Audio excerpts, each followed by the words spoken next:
बघा राजांनो, सरळ व्याज चक्रवाढ व्याज खूप ट्रेंडिंग मध्ये, खूप क्वेश्चन येतात याच्यावरती पेपरला. आता यांनी काय सांगितलंय, 18,000 रुपये रकमेवर 15% वार्षिक दराने 2 वर्षानंतर मिळणारी एकूण रक्कम किती. कोणत्या व्याजाने सांगितलंय, चक्रवाढ व्याज. चक्रवाढ व्याज म्हणलं 2 वर्ष म्हणलं तर लगेच तुम्हाला कोड लक्षात पाहिजे 2-1. 3 वर्ष म्हणलं असतं तर तुम्हाला लक्षात हा कोड लक्षात पाहिजे 3-3-1. 4 वर्ष म्हणलं तर तुम्हाला हा कोड लक्षात पाहिजे 4-6-4-1. ठीक आहे.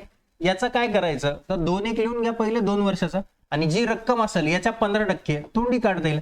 18,000च्या 10% किती तर 1800, आणि 5% किती 900. 1800 900 किती होणार 2700. आता या 2700च्या 15% काढा.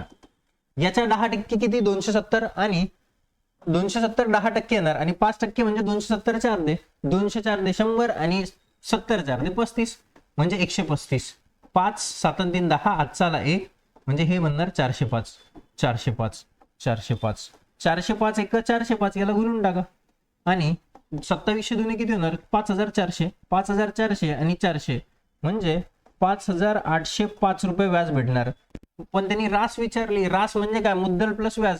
18 आणि 5 23,805. 23,805. Option number B will be the correct answer.